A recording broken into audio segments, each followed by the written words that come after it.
Martin Bloom was finding it hard to fit in with any of the cliques at Shaler High School. He was the new kid in town. If being the new kid was not bad enough, Martin transferred to his new school district while school was in session and his fellow students already had their routines. Plus, he has only been a student there for a week. Finding one's place took time. Also, the other kids wanted to feel him out before they had more social interactions with him. Martin's personality did not help with his assimilation into his new school. He was like Sunday morning quiet, laid back and easygoing. Having those 3 personality traits were a hindrance to him finding where he belonged. The new kid needed to be more proactive and assertive in social settings. The other students stayed a little leery of him because they did not find out much about him yet. Having those 3 traits also led to some of his new classmates to think Martin was meek. Some of them took the perceived meekness as a weakness. These were mostly the guys who saw being overbearing as being assertive. The ones who used the excuse of boys being boys as a way to get away with any trouble which they caused. 2 of these boys, Simon Ramsey and Gordon Cowell, used Martin's so-called weakness and desire to be accepted to pull a practical joke on him. After Friday afternoon's last bell rang, those 2 made sure they ran into Martin as they were leaving the school. The practical jokesters told their mark that they were rounding up other boys to dress in drag on Monday in solidarity of Simon's girlfriend, Paula Jackson. She was coming back to school from her suspension for violating the dress code. Their school district's dress code, which would have fit in with the norms and social standards of the 1950s. The architects of this policy collective mindset was archaic. Somehow girls showing any part of their body was sexual and boys needed protected from seeing any flesh. The boys would not pay attention to class when they were looking at slender legs. The responsibility of boys' thought were placed upon a lady, instead of where it should have been, the boys. This philosophy from a bygone era was apparent with the dress code they made. Girls could not wear any tops which were off the shoulder or showed the midriff. No yoga pants were allowed. Skirts and dresses had to be long enough that if a girl knelt, the hem would touch the ground. Even with it not being in the policy, the school district applied the same skirt rule to girls' shorts. Martin did not like that people were trying to control what others did with their bodies. The new kid quickly agreed to join the protest. Part of him agreeing without thinking to don a dress was he knew that it was a way to show who he was. This protest was a chance to him to be more assertive in social setting as he stayed true to who he was. The main reason he was going to be standing beside all those men in drag was because he wanted to be on the right side of history. When the news of Paula's punishment went around school, Martin reacted the same way as when he found out about the other 4 girls which got the same suspension. The boy who knew the difference between wrong and right wanted to do something about it. He believed that inaction against something which was wrong meant agreement with the status quo. Gordon and Simon took Martin's eagerness as him longing to belong. Simon knew that he had a sucker on his line and wanted to see how many pretty loops he could pull Martin through. Making Martin's appearance even more feminine than just being in a dress would get more laughter from his fellow classmates. Making the new kid look like a big fool he was would also make Martin feel good about himself. As Martin left the pranksters, Simon told him not to forget to wear everything feminine, even undergarments, and also all the boys would be wearing makeup also. Gordon slapped Simon before the trickster could add the instructions of making sure the outfit was sexy. Gordon was all for getting a laugh at someone else doing something ridiculous, but his friend went too far. That slap had the desired results for the wrong reason. Simon held back on the final direction because he thought that was a warning. Adding too much might let the rube onto they were just messing with him. Gail Bloom was not the normal college junior. The co-ed loved that her family moved closer to where she was attending school. It meant she could come home whenever she wanted. Unlike most college students, going home was not about having her laundry done. Going home was all about visiting the family. Gail knew that once she graduated from university, she would have less time to spend with her family. Martin was happy to see Gail sitting in the living room as he walked through the front door. "Hey there, sis. I was about to call you. I need your help in picking what to wear to school on Monday." A smile came on Gail's face for two reasons. She loved helping her brother, and she was happy that Martin found a girl he fancied. "Bro, just wear your favorite outfit and be yourself. Now tell me all about her." "Who?" "The girl you are trying to impress." "There is no girl." "Oh, what boy are you trying to impress?" "I am not trying to impress anyone." "Why do you think I am?" "Wanting me to pick your outfit is why." "If it is not because you fancy someone, then why?" "The boys at school are going to wear dresses to protest the sexist dress code there." "Bro, they are taking the mickey out of you." "They could be, but I don't think so." "Even if they are, I do not care. I am doing this to stand up for what is right." The older sister agreed to help. Knowing her brother was taking this action for the right reason and not to try to fit in was what made Gail help him. Not helping her brother when he was trying to right a wrong would go against what her parents instilled in their children: be a part of the change you want. The fact that Martin was going to do this protest with or without her help was another factor in Gail agreeing. Even with the provocateur's true motives being to try to make Martin look and feel like a fool, Gail knew it would not work. Her brother's conviction would make him keep his dignity even when the dirty deed was revealed. Martin handling the people mocking him with class would show Martin's true character to his new classmates. Having grace under pressure was not something a fool did. Those kids would respect him. Gail added that their mom and dad would have to agree with Martin's plan for Monday. To her brother, this was just a formality. Their parents taught their children to do what they thought was right, to stand up for injustice when they could. When their parents, John and Sue, were home, Martin brought up the protest. The discussion was quick. John and Sue were behind their son standing up for what was right. Gail mentioned she thought the protest was a setup. Even with Gail giving the reasoning behind her conclusion, John and Sue disagreed. Those two have read about boys wearing dresses to protest school's dress code. Martin's parents assumed the organizers were intelligent enough to know they had to amp up the protest to get news coverage. Boys showing up only in dresses was old news and have been getting less and less coverage from the media. Protests were meant to get the public support, and if the public did not hear about it, then the work would be in vain. Monday morning started like any other school day morning for Martin. He woke up at 5 to start his day. Then his preschool ritual changed. Instead of going for his morning run, Martin went straight to the shower. He ran 5 days a week to make sure his was at peak stamina. He was a wrestler and knew if he stayed in top shape, then he could spend more time at practice honing his skill instead of getting back in shape. After the shower and getting dressed was the hardest part of the day, doing his makeup and hair. Martin had his notes out and put the YouTube tutorial video on to help. Makeup application and hairstyling was a skill, and any novice would need all the help they could get. Even with practicing for 3 days, Martin knew he was far from being adequate, let alone a pro. After finally accepting that his makeup would not get any better, Martin went down to the kitchen to have breakfast with his parents. John and Sue were already sitting and having their coffee. The Bloom household was not one which was in control chaos in the beginning of the day.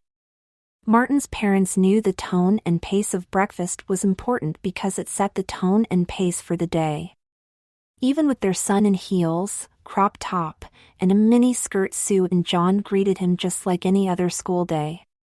The supporting parents knew acting like nothing was out of the normal would set the right tone for Martin's day. After eating, Martin went to the bus stop and he was the only boy in a skirt. He knew something was wrong right away. Surely, other boys joined the protest. He knew enough of the school's social structure to know that Paula was one of the more popular students. Where she was in social standing meant other boys would join in the protest. Some to show support to their friend and others to curry favor with the group they want to be in. Maybe the protest got called off or postponed. He found out about it on Friday and there was no way for anyone could have contacted him. Gordon and Simon would have been able to talk at least one of the other boys there to join the protest. What guy would not be for women to wear something they found appealing? Gordon and Simon's buddy Noel Morrissey caught the bus with him and he should have been in a dress also. Martin knew, if any of his fellow bus riders would side with Paula, Noel would. To Martin that might be the wrong reason to be on the right side, but that would have made more boys also have the same fashion sense as Martin. Then when the boy those guys thought was a rube saw Noel laughing, he knew the reason why he was only guy in women's clothing. This was a setup. Even when some of the other students joined in, Martin was like Sunday morning and took their ridicule gracefully. Martin smiled as he figured out that this was a joke. He might have put his faith in the wrong people, but that led to him doing what was right. There will be a lot of laughing at to be endured today, but Martin would not mind.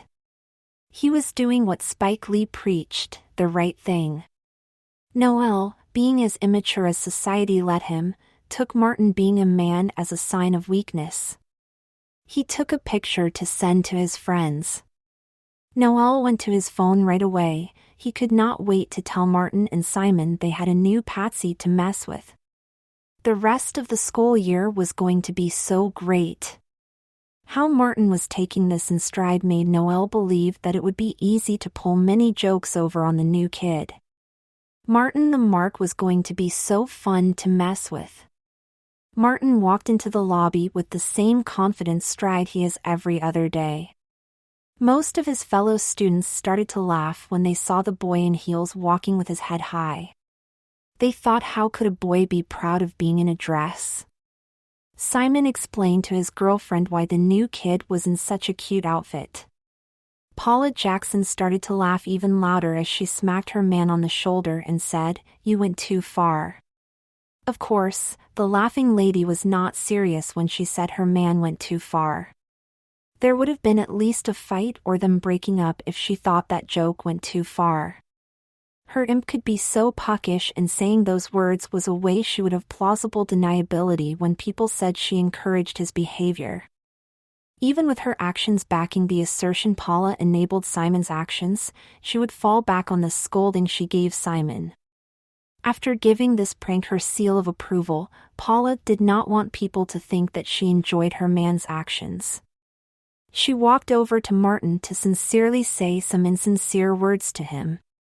Those lies coming sounding truthful was going to be easy. Paula was feeling as good as churchgoers did on Sunday morning about herself. She took Martin's actions as a sign that he had a crush. Even with knowing his name, Paula did not state it as she said, "Dear, that is so sweet what you did for me." Paula was not talking with Martin to make him feel better, but to do so for herself. Plus, consoling the boy people, including herself, laughed added to her plausible deniability.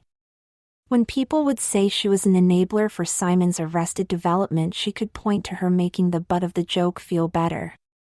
Another way that Martin was like Sunday morning was he was never in a hurry. Him taking his time might have been only a split second longer, but that time gave him to process the information instead of being on autopilot. He knew exactly what Paula was all about and what she was doing. "Paula, I did this not only for you. I also wore this outfit for the other 4 girls who got suspended for wearing what they wanted. I did this so maybe one day girls would not be told what to wear by men. Even if he thought she was as sincere as her words sounded, he would have gave the same response.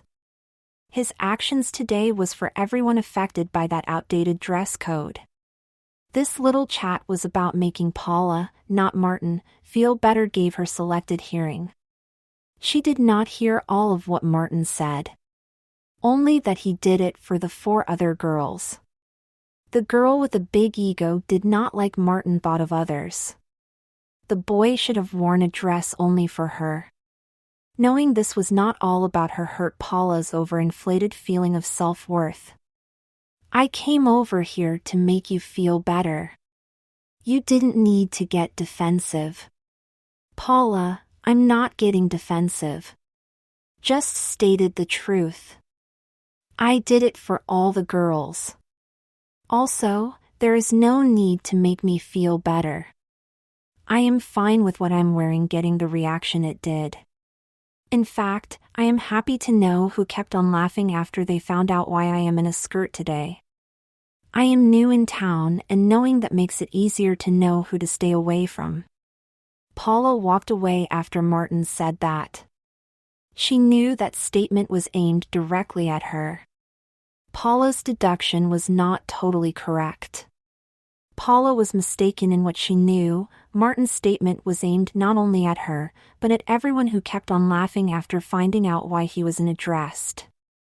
Andre Patton and his crew were standing right behind Martin and eavesdropped in the entire conversation. After getting the information he overheard, Andre was not feeling good about himself. Laughing at someone who was listening to their better angels was not right. In this case, even more so. Martin was standing up for Andre's his sister, Becky Patton. She was one of the girls who got suspended for what she wore to school. He turned around and said, "Martin, I am Andre. Sorry about laughing before. I did not know why you were in drag. Standing up for people you don't know, that is cool and brave of you. My sister was one of those girls you are standing up for, so thank you, dude. Andre, you are welcome, and it is fine that you and other people laughed.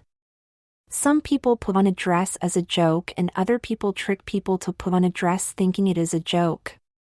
When you laughed, you did not know why. Now you do, and you are not laughing. That's what matters. Martin, meet my crew. They all think you are Haas." Martin entered his homeroom and did not make it to his desk before Mr. Ahern sent him to the principal's office. Martin took being sent to the head authority figure of the school in stride. The stride was easy, like one from a leisurely Sunday morning stroll. The boy was voicing against what he thought was wrong and knew this was going to happen. He was ready to take responsibility for his actions. Principal Zarn was expecting Martin to show up when the boy in the crop top did. He already knew all about this stunt which the new boy pulled off and was not happy about it. Instead of causing trouble to get attention, Martin needed to just be patient. He would get accepted in a couple of months by his fellow students. Principal Zarn blamed cell phones. Those devices meant that kids never had to wait for anything. If kids today needed something to do, they could use the internet to play games, look on social media or get some information, or just call or text their friends to chase away the boredom. As soon as the door of his office was closed, Principal Zarn said, "Martin, I understand boys will be boys, but you went too far. You will be wearing your gym clothes for the rest of the day. Goodbye." "No, I will not. You got the laugh you wanted, so just end this joke. It is not funny. This is not a joke. Martin, you are not getting punished, so don't lie to me. Just change your clothes before I change my mind. I am doing nothing wrong, so you cannot punish me. You are out of dress code. That skirt is too short and I can see your midriff. I would agree with you if I was a girl. That is not stated in the boys section of the dress code. You know full well that it would also apply to boys if they wore dresses. I doubt it, for the dress code came from men and they would wear them also. It would be because it is not professional. I am not working, and if that is true, you better send home some of the teachers today. Their dresses are above the knees, so they would not touch the ground if they knelt. The dress code is for the students. We cannot have the same rules for the teachers. So the professionals do not need to dress professionally. This sounds like you want me to do as you say and not as you do. Yes, I am the adult and you are just a child. I run this school and you don't. You do run this school, but you cannot suspend me or make me change. I am doing nothing against your rules. We'll see. I will just call your parents. You think I was able to sneak out of the house dressed like this?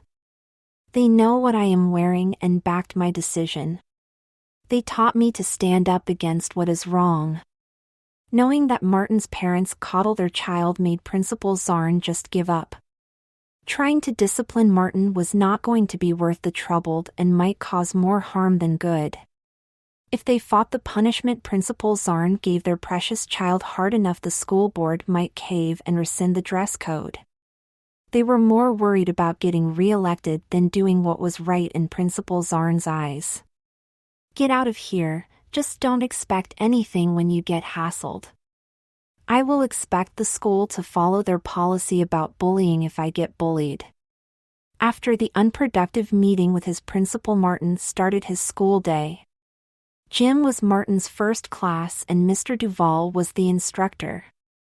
To be a teacher, he would have to teach the kids. Mr. Duval was 60 and cruising through life, so work was a no-no. Life was good to him, so why change?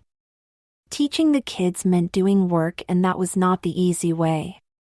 Instead of hanging out in the teacher's lounge, he would actually have to make lesson plans. Duval never had to study in high school because he was the star halfback on the football team. He got into a small college on an athletic scholarship and took the easiest major, physical education. The team needing him made sure that he got gentleman's C's. There was no need to Duval to worry about his GPA. His alma mater, Shaler, was going to hire him as a gym teacher and football coach. He hated having to be a coach for his job, so he quit that as soon as he had tenure. With it being Monday, gym class was an open gym. Mr. Duval always had too much fun on the weekend, and just having the kids play the sports they wanted was the best way to do even less than nothing. He just sat on the bleachers recouping from the last 3 days. This Monday was different.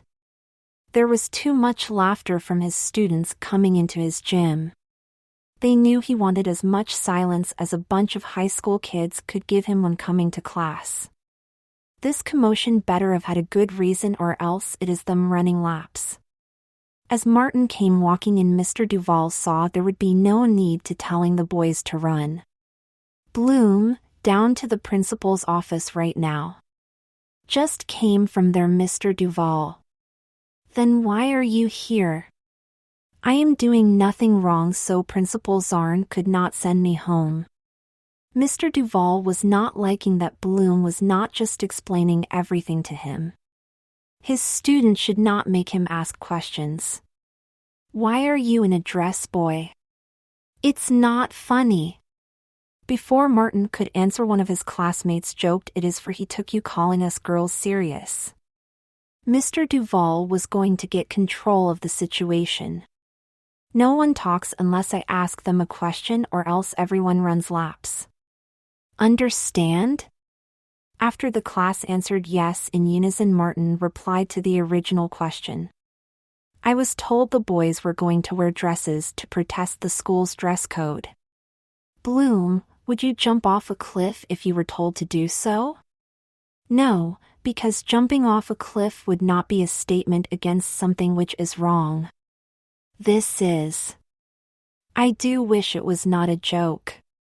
I am doing the right thing, and instead of trying to get a laugh, Simon and Gordon should have been sincere in what they told me. Don't listen to those two, they are troublemakers. Instead of changing, just sit in the bleachers with me. Another one of Martin's classmates thought that getting a laugh would be worth paying the price of running laps. Good idea, Mr. Duval. Martina would not want to break a nail. This time Mr. Duval knew that voice. That voice asked him to open up the lower gym after school to practice wrestling. That voice belonged to Bill Kegmeg. The owner of that voice thought he was the school top wrestler. That fact was true until Martin came to the school. Bill might have won sections last year at 170 pounds, but Martin won the state championship at 138 pounds. With wrestling not starting and Martin being from Erie, Bill did not know who he just put down. Mr. Duval did. All his friend, Dom D'Agostino, was talking about when Bloom came to the school was how that kid was going to win the states at 152 or 160 pounds. With Coach D giving Martin leeway on whatever weight class, he must be the best wrestler the school ever had. Mr. Duval might have been an athlete, but he did not like them using obnoxious jokes on others. They used their superior physical attributes to be able to belittle others and not their wit, which allowed them to get the upper hand when putting others down. Instead of the put down being funny, the implied use of physical force was what made them come up on top with trading verbal barbs.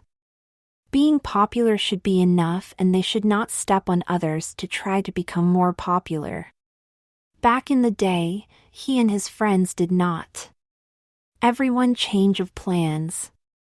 Kegmeg here thinks that he represents you boys, so I will not make you run if he can beat Bloom in a wrestling match. If Bloom wins, all of you run and also have to apologize to him also. Martin's sense of right and wrong kicked in as he protested the match. This contest would be unfair. Bill took the opportunity to put down Martin again as he agreed with his next victim. That boy was arrogant enough to call everyone he wrestled his next victim. Bill scoring popularity points at Martin's expense did nothing to affect the boys in a skirt principle. Before Martin could explain that even with Bill having 3 inches and 30 pounds on him and Martin's opponent was going to lose, the matchmaker sent everyone but him downstairs. Bloom, I know how good you are at wrestling. Great, now my classmates are going to blame me for running today. Yes, for after you win, I am going to ask you if they should have followed through on those stipulations. I am giving you a chance of getting those boys off your back about today. You might have acted like a fool, but your heart was in the right place. Now go down and change and get right back up here. I want you to wipe the mat with that cocky boy's face. Bloom was being a sportsman and offered the unsuspecting lamb to the slaughter a handshake as soon as they were standing in the wrestling position. Kegmeg had no respect for Martin and swatted his hand away. Martin shook his head to show it was on, and that got a laugh from the soon-to-be loser. Mr. Duval was getting ready to blow the whistle when the audience started to scream for their champion to grind Martin's face in the mat. Kegmeg showed his smugness by standing straight up and exposing himself to his opponent. He wanted Martin to know how little of a threat he saw him as. Martin shot right in and did a fireman carry on Kegmeg for a quick pin. The loser jumped straight up and said, "Best 2 out of 3. I was taking it light on him." Martin agreed and Duval went along. Martin for he wanted to put Bill in his place in Duval because he enjoyed watching Kegmeg eat some crow. The gym teacher knew there was no chance of the loser winning the next match. The takedown Bloom performed was too crisp. Those two could wrestle all day and Kegmeg would not win one match. The loss did nothing to Kegmeg's pompous attitude. He was sure he was going to win this time because instead of playing around he was just going to beat his victim as quickly as he could. Bill made the mistake of thinking that Martin used his best move and got lucky in the first match. The boy who was destined to win again only used the most basic move he needed to win. Martin knew never to show all your cards and only go for the win. The second time they were in the circle, Martin did not offer the show of sportsmanship.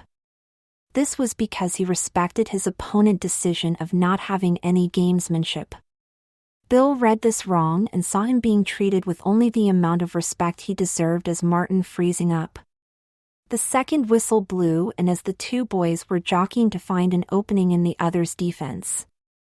After a half of minuet, Martin found one. He shot in and got behind Bill. The boy who was about to get pinned again was not worried. He had 30 pounds on Martin and would just lower his center of gravity so he would make it impossible to be picked up for a takedown. That would have been a great plan if his reflexes were faster than Martin's. Before Bill could spread his stance, he was up in the air and falling backwards. Martin was performing a German suplex with a bridge. The second match was over just like the first one, with Bill looking up at the lights. Before the ungracious loser could demand a third match, Mr. Duval said, "Okay, Bloom, I was nice enough to let Kegmeg change the stipulations, so you can also. We can either have open gym or everyone apologizes and runs laps." As Martin smiled and said, "Free gym," everyone in the audience let out a huge cheer. They knew that they were granted mercy, which they did not deserve. This unexpected act of leniency made the vast majority of them change their outlook on Martin. He was a stand-up guy to them now. They saw him wearing a skirt as a statement he was making and him not being Martin the Mark. Bill misread his fellow students as bad as he did Martin. Bill saw his classmates as mocking Martin for not taking the spoils of victory. Only a Mark would not rub in winning to people who a couple minutes before were laughing at him. Even with losing both of the match so decisively, he wanted to make sure Martin knew who was the real man, and Bill was sure his classmates would help. In Bill's eye, putting Martin back in his place was the correct course of action. The natural order needed to be restored. Making Martin the laughingstock would also help his ego, which was more bruised than his shoulders were from the suplex. "Martina, that match was not fair. You had Lady Luck on your side. Even with you winning, it does not change the fact you wore a skirt to school today. No real man would wear a skirt." Then a voice came from the crowd, "If Martin is not a real man, then what does that say about you? He opened a can of whoop ass on you twice." Another voice said, "It was industrial size also." A third voice said, "Yeah, you went down quicker than bad internet service bill." Duncan said, "My dad wears a skirt when he plays the bagpipes. He is not only a real man, he is a real Scotsman." Bill said, "Duncan, that is a kilt your dad wears." Duncan said, "All kilts are skirts, but not all skirts are kilts, Bill." Then from the peanut gallery, "A real man would wear a skirt if it is the right thing to do." Martin was doing the right thing. It is not cool to get on someone for doing the right thing. I would have wore a dress for this protest. I want to see the girls in their short skirts again. Same here. Let's do it tomorrow, for Paula. Before Martin could correct him, someone else said, "It would be for all the girls who got suspended, not just her." The voice which said for Paula corrected himself. After a real protest about the unfairness of the dress code was coming to be, Ryan Axelson asked Martin, "How did you throw around Bill like a rag doll?" Martin, being modest, said that he wrestled and hoped he was able to repeat as state champ in his new weight class. The hope was genuine because of how Martin talked about he was only able to win with the help of his teammates. That their pushing and giving him advice made him the best. That he wanted his new teammates to do the same and hope he could help them be their best. Everyone other than the sore loser knew that was Martin making a peace offering. Instead, Bill dwelled on that he never had a chance. He thought it was not right for Martin to even take the match. The boy who was trying to save face said, "The match was not fair. You should have never accepted it, Martin. I had no chance and you knew it." Before Martin could say anything, Ryan put Kegmeg in his place. "Oh Bill, just accept that you lost. You were fine with the match when you thought you had the huge advantage. You took the match when you thought that you were a better wrestler than Martin. Plus you are taller and way more than him. Just face the fact, in your eyes Martin is more of a man than you." The kids exiting gym class was a totally different scene than them entering. There was still much laughter, but instead of being aimed at Martin, those sounds of joy were shared with him. Martin felt good that he was making a connection with his new classmates. The best part of getting closer with them was it was a byproduct of from him just being himself. Duncan Campbell made sure to catch up with the new kid on their way out of gym. They had the same class next and wanted to spend some of his social capital in making sure that no one joked with Martin as they entered the class. This was the right course of action. Martin was a stand-up guy and their fellow classmates needed to give him a chance. Some of the kids in class snickered some at Martin as he walked in. Not hearing any smart remarks was a pleasant surprise. Even with Martin should have expecting what happened next, Fred Dawson talking to him caught him off guard. He knew the wrestling match was the hot topic in all the classes which Martin's fellow gym students were in. All Fred said was that he was happy that someone put Bill in his place.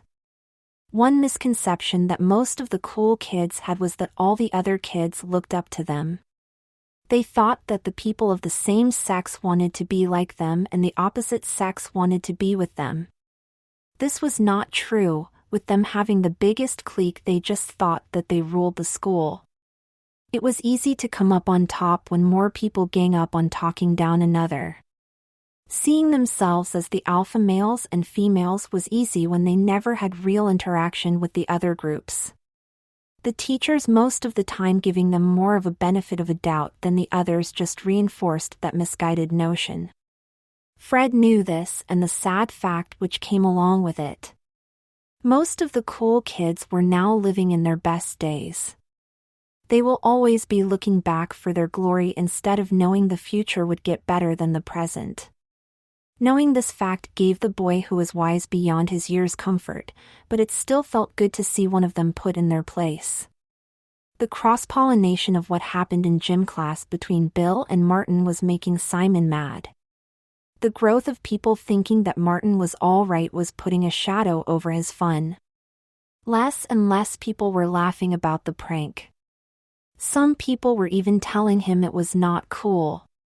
If not getting his desired result was not enough, people were talking about how Martin was standing up for all of the girls, not just his. If Simon was not going to get his jollies, then what he did should at least put Paula in a good mood. His girlfriend's ego was like a kitten, it loved to be stroked.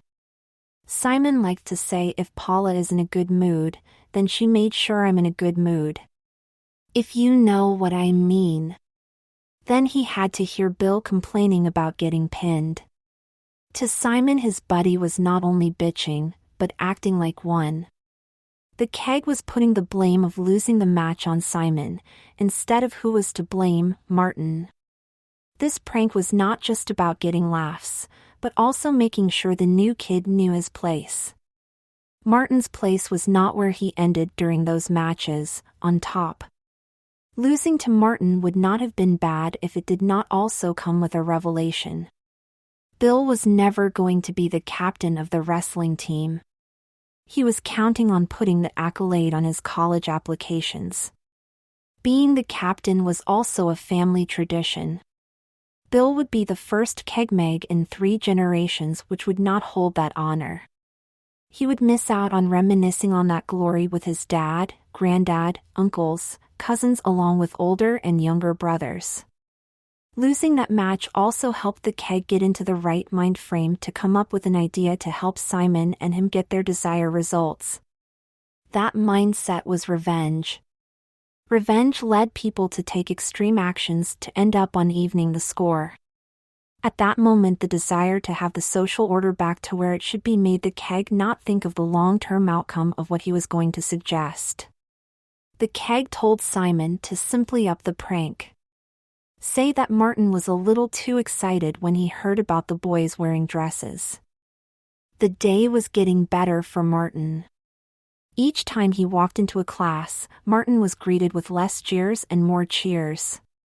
The kids who were showing their disapproval were quickly given the same looks by their fellow classmates. Martin showed he was one of the good guys. Him doing a solid by not making his gym class run laps and him being in a dress to show his solidarity with suspended girls solidified him as a stand-up good guy to his classmates. Making the keg learn some humility also helped put Martin in a good light.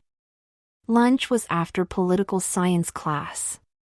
While in line, the lunch ladies voiced that approval of Martin's attire. The one who served him showed hers by making sure his portions were big. Then Martin walked into the lunchroom from the line. The crowd was so much more inviting than the one which greeted him in the school lobby. The room itself felt so much smaller than last week. The temperature along with welcome he got from the diners was warmer, the lights and the fellow students' faces seemed brighter. The brightest light came from a red-haired girl who was waving him over to join her group. Andre was there, so Martin knew that must be Becky, his younger sister. Becky was one of the other girls not named Paula who were suspended for what they wore. Before lunch, those 4 girls whom Martin stood up for went out of their way to find the knight in a pink skirt. They all wanted to thank him for defending the honor of the girls of the school. Only 3 who went was able to complete their quest of finding their champion. The 4th, Becky Patton, was not worried that Martin was her questing beast. Her brother texted her and said that Martin was going to have lunch with them. She now knew where he ate and would just thank him during lunch. Becky was happy that Martin was going to join them for reasons other than she got to show her gratitude. She thought the new kid in town was cute. His actions made her want to get to know Martin better. Being cute was nice in her book, but being a gentleman was what really made a boy noteworthy in her book. As soon as he sat down, Becky introduced herself and gave a mention she had the same outfit. She hoped that Martin not only shared her taste in clothes but also shared her taste in wanting to get to know each other better. Andre never liked it when his kid sister flirted with someone in his presence, but this time it was not so bad. The guy she was showing interest in was worth her time. To show his new friend that Martin had Andre's blessing, the protective brother suggested that they both dress like a matching couple. The emphasis Andre put on the word couple was subtle enough to not make it sound like mocking, yet strong enough to let Martin understand Andre was cool if his new friend pursued Becky. Even with the whispers of tomorrow being the real protest of the school's dress code growing to murmur, Martin did not think it was going to happen. One day was not enough time for teenagers to organize what they were going to do tomorrow, yet alone a mass protest. Simon was getting neither the desired primary or secondary results from the prank. There were no laughs at the expense of Martin, and he did not learn his place in the school's hierarchy. In fact, the social standing of the butt of the joke was rising faster than his fellow students from their seat after the last bell of the day rang. The word in the halls was that Martin and Becky were a couple. They were seen coming out of first lunch together, laughing and making lovey-dovey looks towards each other. Even with the main goal from the prank not occurring, the worst part was not getting one of the secondary goals. Paula's ego was not stroked. The new kid actually told her that he did this for all the girls who were suspended, not just her. Instead of this prank making her feel special, she was treated like any other girl. Paula was not happy about that. He needed to make sure his main squeeze was happy. Simon had a saying about why he did not like Paula upset. If Paula is in a bad mood, then she makes sure I'm in a bad mood. If you know what I mean. Simon could admit defeat. There was no real negative outcome from this which had a lasting effect on him. His standing with his friends did not diminish. Martin was no real threat to anyone's standing in his group. The new kid found another group to be in. In fact, some good was going to come out of this.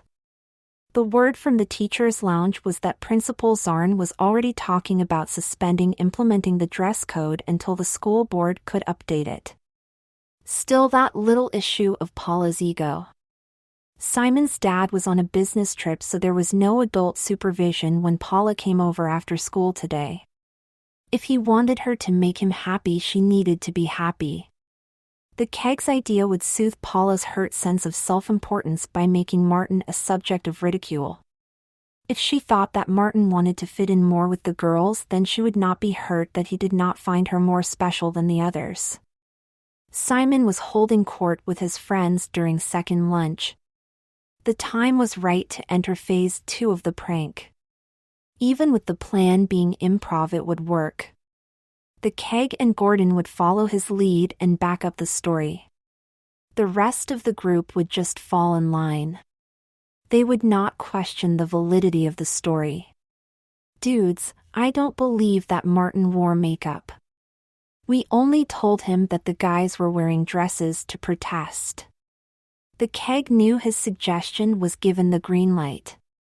Yeah, he was giddy when we told him about the protest.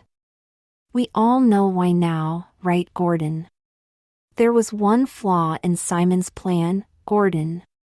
Gordon loved a good joke and making someone look like a fool. He did not like lying about people. The merry prankster knew if his fellow classmates believed the rumor that would hurt Martin in the long term. Laughing at someone for falling for a prank was one thing, laughing at someone by spreading lies was another. That was not honorable or acceptable to Gordon. Simon, you did say makeup, and the keg, you were not even in school on Friday. I was so there. We told him on Thursday. Are you calling me a liar? Gordon knew the keg was all bluster right now. There was no way he would take a chance of getting in any trouble. Getting in trouble at school meant getting in trouble at home. There was no way getting in a fight with a friend was worth the price the keg's dad would make him pay for getting suspended. The senior keg meg was as strict as the rules of etiquette in Victorian England. I am calling you both liars. We tried to get one over on the new kid and he came out on top. Bill, you were just but hurt that he used your back to clean that mat twice, and you know he would do it each and every time you two wrestle each other. Simon, you just want Paula to not be sulking. Gordon broke a rule, never side with others against your own. The reason for this being part of the code was not falling in line broke the group's unity. Bickering and infighting was a sign of weakness. Weakness was uncool and would lead to them falling in social standing issue. You are just trying to defend Martina's honor to get on her good side. You like her. Gordon might have broken a rule, but the rest of the table understood why. What Simon and the keg were doing was out of bounds.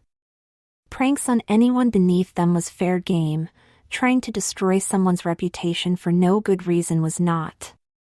Frank Sanders was having none of it. Simon, the keg, so not cool what you two are doing. We are better than that. Martin came out looking good. So what? It changes nothing and you both are taking it personal. So not cool. Honest Ed Vachon remembered the reason behind kids follow the unspoken code. This little subgroup of the cool kids needed to stay together or else lose their social standing. Come on, Gordon, Frank, no need to be so serious.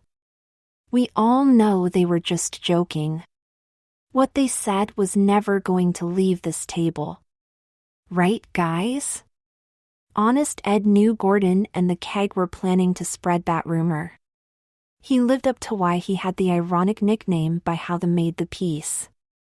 Those two were as truthful as the summer solstice night was as long at the North Pole when they agreed with Honest Ed. Principal Zarn knew that in any social setting information was power. This knowledge was why he had a huge information-gathering system. The only thing which was more complex than the web of interconnection of his system was how Principal Zarn made the decision to use the information. Releasing information was also releasing power.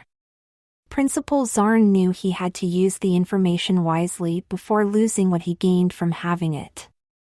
Now was one of the times which Principal Zarn had to show he was worthy to be one of the 3 kings who brought Jesus gifts.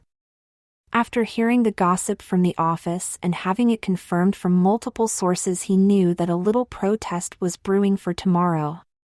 More of the boys were going to flaunt the rules by wearing dresses. This disregard of the spirit of the rules got Principal Zarn worried. If this demonstration was manufactured like most which happened in high schools, he would know how to squash it. Following ideas from the outside meant the kids were acting like sheep and Principal Zarn would herd them away from doing so. Like he did with the walkout last year over gun violence.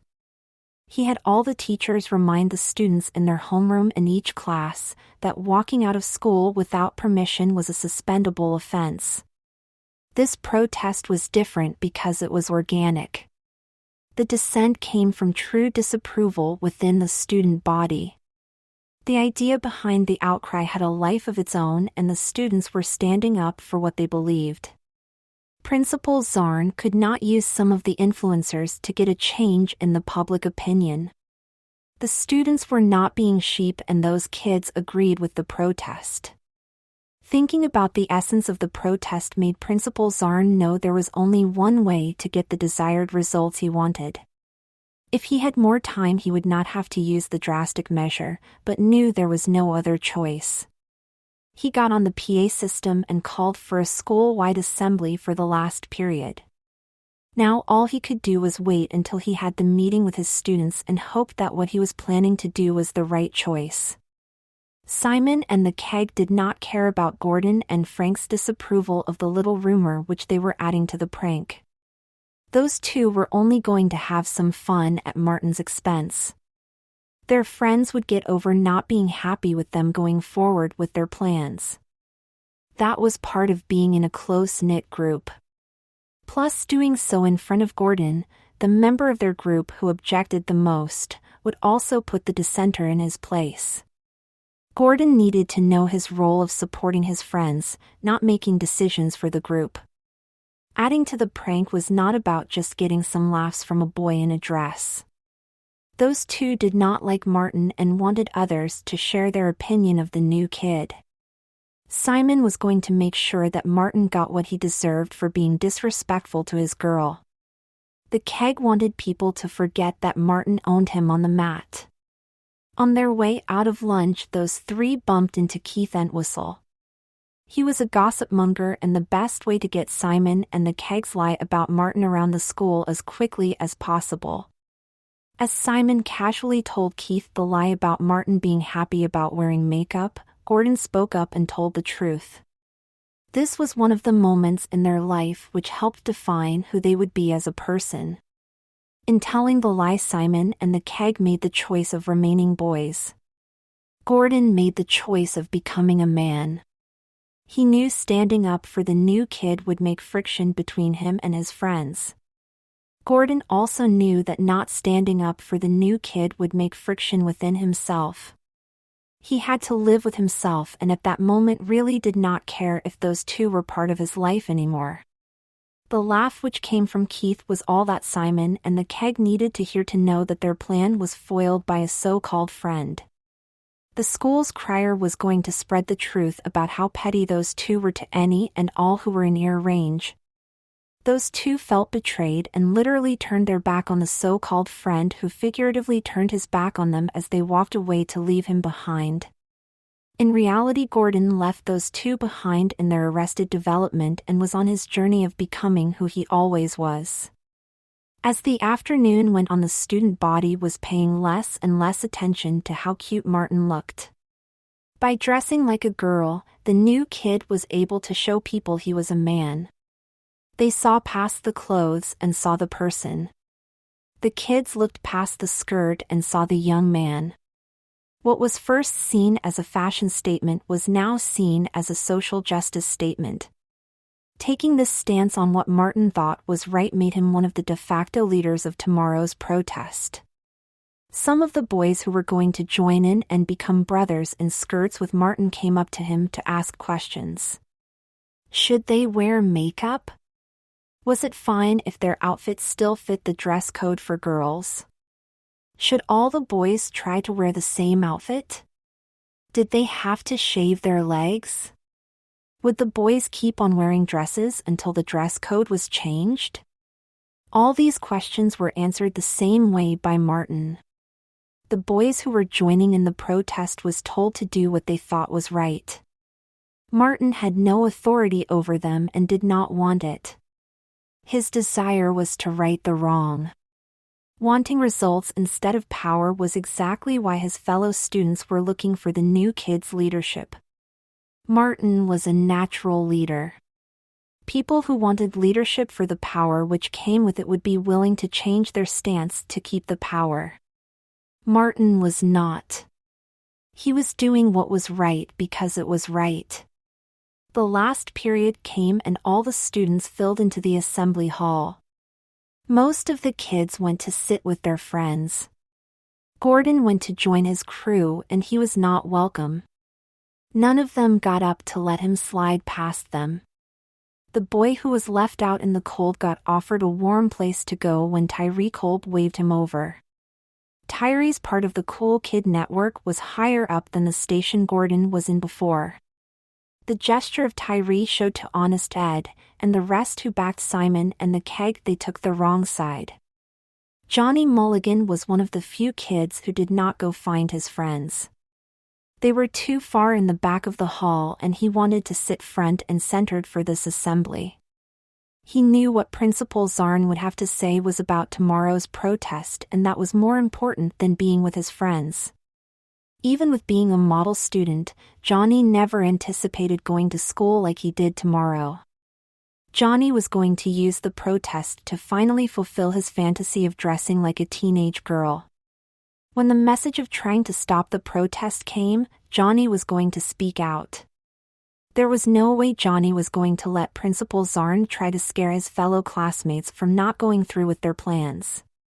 As the student filled in the assembly hall, Principal Zarn stood at the side of the stage waiting for his audience to be settled. He would always interact face-to-face with the student body from this stage. Talking to his students from the podium from this stage reinforced he was the authority figure of the school. The space between the audience and the speaker also made the interactions one way. Principal Zarn never wanted to have an open discussion with his students about any of his announcements and would have much rather just used the PA system to give out the information. There would be no chance they could talk back, "Good afternoon, students. As many of you heard, a few of the boys are planning to disrupt school tomorrow by pulling a prank of wear dresses. They claim this joke is a protest about the school's dress code. This will not be happening. I am going to suspend enforcement of the dress code until the school board and superintendent can make one which fits the time and is fair. That is all. Return to your classes." Before the students could start to disperse, Johnny stood up and screamed the question, "What will be the new dress code?" He knew that Principal Zarn gave in too easily. This new dress code was not going to be one which was fair. Also, there was no way that Principal Zarn was going to deny Johnny of dressing how he always dreamt. It will be one which is fair and treats everyone equally. Johnny was not going to back down. "So you will just change the boys' dress code to be the same as the girls'. I don't make the dress code, but I will do my best to make it fair and equal. Will you have it fit the times?" "Johnny, there will be no more questions. I covered everything I wanted to. Now everyone, get back to class." Johnny was as smart as Idris Elba dressed, so the other kids took his concerns seriously. A couple more of them shouted out to confirm they wanted this question answered. Johnny's support made him feel good about tomorrow going as planned. Principal Zarn knew he lost control of the student body. There was no way to get it back at that moment. The only course of action was to end any attempt of his students interacting with him. Before he walked away from the podium, Principal Zarn, I said that was all and no more questions. Now, go back to class. You were dismissed. Johnny knew Principal Zarn was losing control of the situation. The boy was so close to living out his dream. He was not going to back down. Fine, Principal Zarn, the protest is still on. Before Principal Zarn left the stage, he heard more of the crowd join in supporting Johnny. The last thing he wanted was that protest. The local media would cover it, and them being liberal meant only bad press. The coverage would focus on students' rights instead of them should be following the rules. Principal Zarn walked back to podium to get back control and said, "Fine, the student body will have representation in the drafting of the new dress code." Martin Bloom saw the best in people until they proved him wrong. That was how he ended up in his outfit.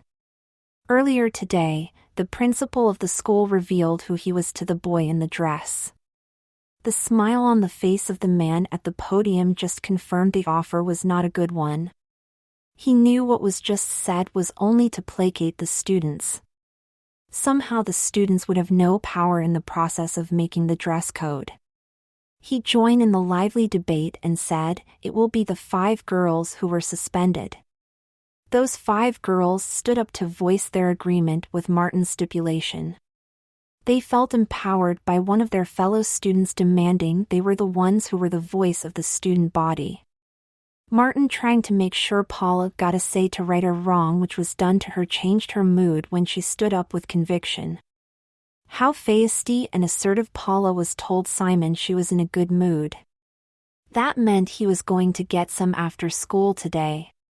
Like he told his friends, if Paula was in a good mood, she made sure he was in a good mood, if you knew what Simon meant. There was only one course of action for Principal Zarn to take: retreat. He knew the longer he let the students have a say, the less power he would have over the new dress code. He needed to cut his losses. Fine, the 5 girls will be part of the dress code committee. Now everyone go back to class or it is a school-wide Saturday detention. As the kids left the assembly hall, only a couple of them were disappointed in their victory. A few of the girls so wanted to see the guys have to put up with having to wear heels, skirts and dresses. Even fewer of the guys were saddened that they lost this great opportunity to wear a skirt or a dress. Out of these disappointed people, only Johnny Mulligan was the only one whose face showed it. He knew how he pushed the issue too far and was the cause of the students' victory and his personal defeat. The only person who saw the pain in Johnny's face was Ian Sumner. That pain was the same pain as what was in Ian's heart. He was one of those few boys who were in Johnny's camp. The only reason Ian's face did not match Johnny's was he was not going to let the protest being cancelled not let him experiment with dressing. Ian wanted Johnny to dress with him. That boy fought for the chance of them to live their dreams, so he should be able to do so. Ian caught up to Johnny. "That was great how you stood up for the girls." Johnny gave the one-word reply of thanks. He wanted to be left alone, being so close to living out a dream and losing it was hurting too much. "Why don't you come over to my house after school this Friday?" "Why?" "You seemed almost as determined to join the protest as I was." "I just think that we might have a shared interest." "No one else will be there, so we can talk more about it." Ian's last statement was as close as he would come to admitting he was a crossdresser in public. Johnny was smart enough to read between the lines of what Ian was saying. Johnny was also smart enough to know that took real strength for Ian. Now it was Johnny's turn to see if he had the same strength as Ian. The sadness left Johnny's face and heart as soon as he realized he was going to take up Ian's invite. They might only talk about being in a dress, but that was good enough for Johnny. Now Johnny knew he was not alone in that desire. Even with it being a fact that some men wanted to wear dresses, Johnny felt alone until right then. He could share his feeling and not be judged. That would be great. Andre and Martin were walking out together. Not wanting to impose on his new friend, Martin mentioned that with no protest he would just take the bus. Becky caught up with her brother and the boy she had a crush on and was not having Martin not in their car tomorrow morning. She was going to spend as much time with Martin as she could. She interjected, "Martin, we would love to give you a ride. Come on, and we could still walk in as a couple if you liked. I mean, if you want to be a couple." Becky being so straightforward made Martin blush so intense that it could be seen through the foundation he was wearing. He quickly agreed. He liked the spunk Becky had. As he was walking out of the assembly, Martin thought about how easy it was to fit in when a person is patient and true to themselves. To Martin, finding where he belonged was as easy like Sunday morning.